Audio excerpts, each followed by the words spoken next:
Greetings from the Cannes Film Festival, guys. Before we jump into my review of Triangle of Sadness, I just wanted to start the review off by saying I ran into one of the stars today. Yep, I met Woody Harrelson. I'm done. I can die now. Hey up, guys! So, continuing my coverage of the Cannes Film Festival, today's film I'm going to be discussing is the latest film from Swedish filmmaker Ruben Östlund called Triangle of Sadness. What is a triangle of sadness, you might ask? Apparently it's in reference to the little triangle of space in between your eyebrows on your face, which makes you look sad or grumpy. So yeah, that's what the title refers to. The last time Ruben Östlund was at the Cannes Film Festival, he won the Palme d'Or for his satire of the art world called The Square. Yeah, he loves his shapes, The Square, Triangle of Sadness. And I really liked that movie. I thought it was a blast. So yeah, I was very keen to see what he was gonna make next, but oh my good golly wow, nothing could have prepared me for the madness that is the Triangle of Sadness. I absolutely love this film. I couldn't wait to talk about it. I didn't know much about Triangle of Sadness prior to the festival. The synopsis on IMDb was very vague. A pair of models find themselves at a crossroads in their careers. I can say that synopsis is accurate, but the film is so much more than that. And I will say this is definitely a less you know, the better going into this film. I'd actually try to avoid as many reviews as possible. I'm gonna keep things vague. I'm not gonna spoil it for you. But yeah, people are gonna want to talk about this film because of just how batshit crazy it is. The first act introduces us to the two models called Carl and Yaya. They're played by Harris Dickinson and Charlbi.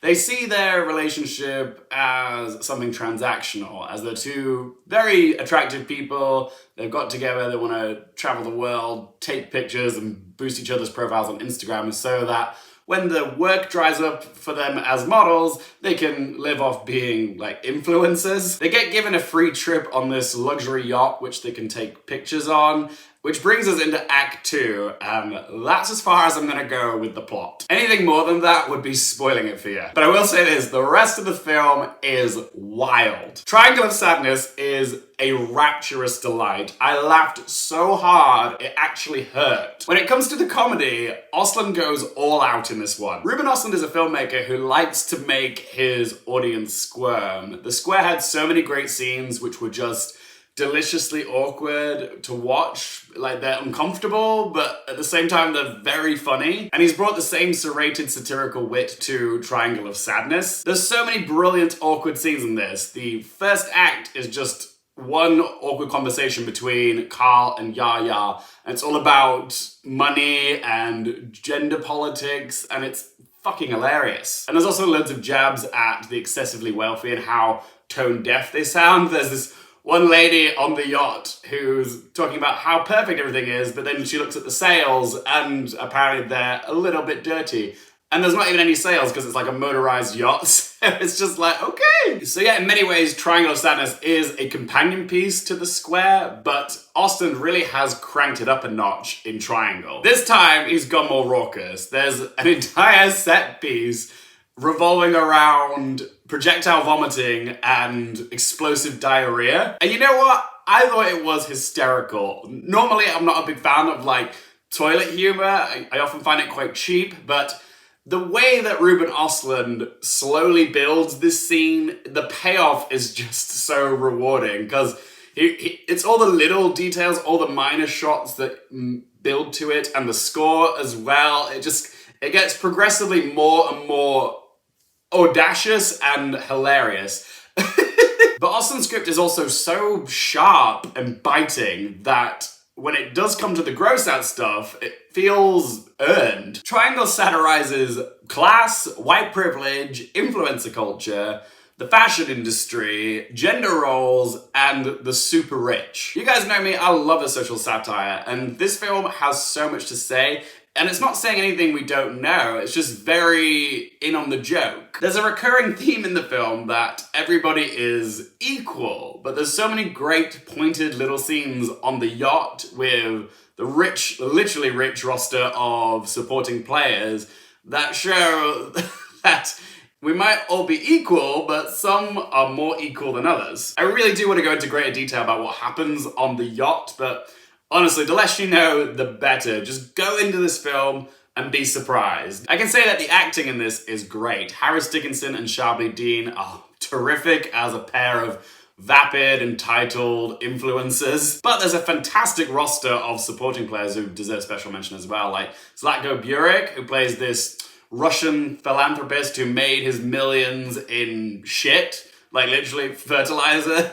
Like he got dubbed the name the King of Shit. He was brilliant. He gets an amazing scene with the ship captain, who's played by Woody Harrelson, where they're like trading different quotes from like Marxists and capitalists of history like Mark Twain, Margaret Thatcher, and Karl Marx, obviously. Vicky Berlin, who plays the Always Say Yes chief steward, she was brilliant. And Dolly DeLeon, who plays the toilet manager Abigail. Again, I'm keeping it vague because I don't want to spoil any of the surprises that are in store for you, but some of the funniest stuff in this just comes from the little moments, like a shot of some jelly wobbling on a plate, or Nutella being dropped off on the yacht via helicopter, as well as like an exchange about hand grenades.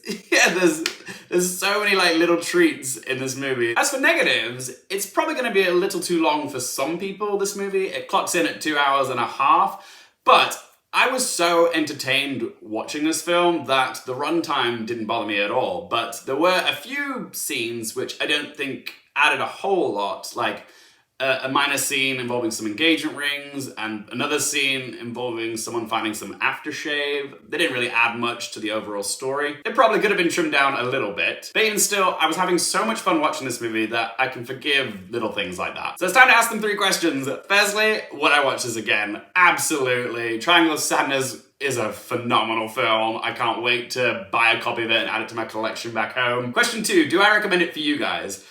I don't think Triangle of Sadness is going to be for everyone. However, it is a film that I recommend everyone watches at least once because of just how wild it is. Find out if this is your type of humor. Like, if you like social satires, then I think you're going to love this. I found it ridiculously entertaining. Some people are probably going to find it a bit much or a bit abrasive. But yeah, I do recommend watching it. Watch it in a cinema with other people. You will laugh your asses off. And third question, what score to give it out of 10?